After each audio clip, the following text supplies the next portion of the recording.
خدا کی قسم فلاں شخص مومن نہیں ہے، خدا کی قسم وہ مومن نہیں ہے، خدا کی قسم وہ مومن نہیں ہے۔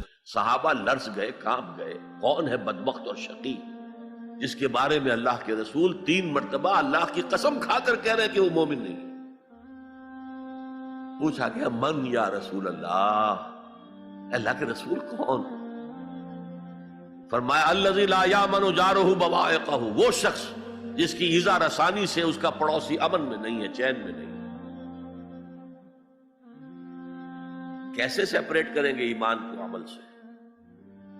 ہے کوئی آری جو کاٹ دے ان کو علیحدہ علیحدہ کر دے؟ لیکن یہ حقیقی ایمان کی بات ہے، قانونی ایمان کی بات نہیں ہے۔ ویسے یہ تو کوئی گناہ کبیرہ بھی نہیں، یہ تو کج خلقی ہے نہ صرف، لیکن اس کے اوپر 3 دفعہ قسم کھائی جا رہی ہے مومن نہیں ہے، نہیں ہے، نہیں۔ فرمایا لا یزنی الزانی حین یزنی وہو مومن، کوئی زانی حالت ایمان میں زنا نہیں کرتا۔ وہ ایمان 2 کوڑی کا نہیں کہ جو دل میں موجود ہو اور پھر کوئی شخص زنا کرے، تو کیا قیمت ہے اس ایمان کی؟ 2 کوڑی نہیں۔ ولا یسرق السارق حین یسرق وہو مومن، اور نہ ہی کوئی چور جب چوری کرتا ہے تو وہ مومن ہوتا ہے۔ ولا یشرب الخمر حین یشرب وہو مومن، اور نہ کوئی شرابی شراب پیتا ہے تو اس وقت مومن ہوتا ہے، مومن نہیں ہوتا۔ ہاں توبہ کرے تو ایمان واپس آ جائے گا۔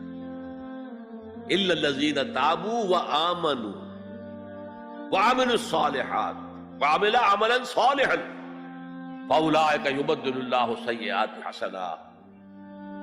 ہاں جو گناہ کرنے کے بعد توبہ کرے اور ایمان لائے، تجدید ایمان کرے، اس لیے کہ گناہ کی وجہ سے ایمان زائل ہو گیا۔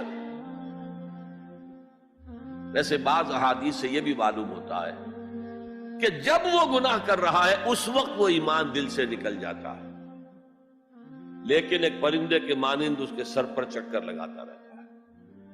جب گناہ سے فارغ ہو جاتا ہے تو ایمان واپس آ جاتا ہے۔ یہ اللہ کا بڑا فضل اور کرم ہے۔ جیسے کہ وہاں کہا گیا تھا کہ ایمان تو نہیں لائے ہو پھر بھی وَإِن تُطِيعُوا اللَّهَ وَرَسُولَهُ لَا يَلِدْكُم مِّنْ أَعْمَالِكُمْ شَيْئًا إِنَّ اللَّهَ غَفُورٌ رَحِيمٌ۔ اگرچہ تم مومن نہیں ہو، لیکن اس حالت میں بھی اگر تم اللہ کی اور اس کے رسول کی اطاعت کرتے رہو گے تو اللہ تمہارے اعمال کے اجر و ثواب میں کوئی کمی نہیں کرے گا۔ کیوں؟ اللہ غفور ہے، رحیم ہے۔ یہ اس کی شان غفاری، شان رحیمی کا صدقہ ہے۔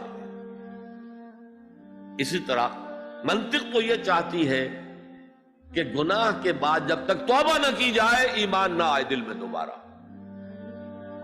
اور ایک آیت جو میں نے آپ کو سورہ فرقان کی سنائی اس سے بھی یہ متبادر ہوتا ہے، لیکن بعض احادیث سے معلوم ہوتا ہے، اور ہمارے ہاں اہل سنت کا عقیدہ یہی ہے کہ جب گناہ سے وہ فارغ ہو جاتا ہے تو ایمان جو ہے پھر دل میں آ جاتا ہے۔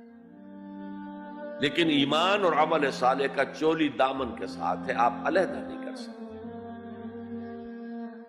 ایک اور حدیث حضرت انس رضی اللہ تعالی عنہ فرماتے ہیں، جو 9 برس تک حضور کے خادم خاص رہے، جو فرماتے ہیں قلما خطبنا رسول اللہ صلی اللہ علیہ وسلم الا قال لا ایمان لمن لا امانت له ولا دین لمن لا عہد له۔ شاذ ہی کبھی ایسا ہوا ہوگا کہ حضور نے ہمیں کوئی خطبہ ارشاد فرمایا اور اس میں یہ الفاظ نہیں کہے، گویا کہ ہمیشہ اپنے خطبے میں یہ حدیث بیان کرتے تھے آپ، جس شخص میں امانت داری کا وصف نہیں ہے اس کا کوئی ایمان نہیں، کیٹیگوریکل سٹیٹمنٹ ہے، کوئی ایمان نہیں۔ اور جس شخص میں ایفائے عہد کا مادہ نہیں اس کا کوئی دین نہیں۔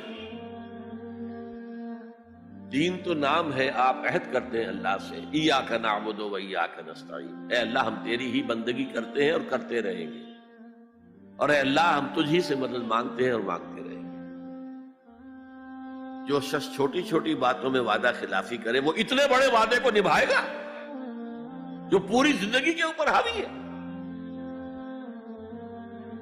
یہ نوٹ کر لیجئے، لیگل لیول پر، لیگل ایمان کے لیول پر ایمان علیحدہ، عمل علیحدہ۔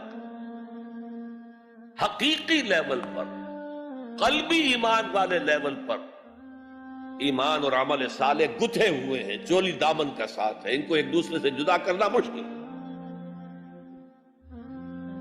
اب آئیے تیسری شرط، وَتَوَاصَوْا بِالْحَقِّ۔ انہوں نے آپس میں یا بہت زیادہ شدت کے ساتھ، باب تفاعل کے اندر دو خواص ہیں، مل جل کر کوئی کام کرنا یا مبالغہ ہوتا ہے، بہت شدت سے وہ کام کرنا۔ میں ان دونوں کے اعتبار سے ترجمہ کروں گا۔ اور وصیت کا لفظ آتا ہے ہمارے ہاں جب کوئی شخص مرتے ہوئے جو بات کہتا ہے، اہم ترین بات جو سمجھ رہا وہی تو کہے گا نا۔ وہ لوگ آپس میں ایک دوسرے کو حق کی نصیحت کرتے ہیں یا وہ عوام الناس کو حق کی وصیت کرتے ہیں بڑی شدت کے ساتھ، دونوں ترجمے ہو گئے۔ یہ عمل صالح اور ایمان کا لازمی تیسرا نتیجہ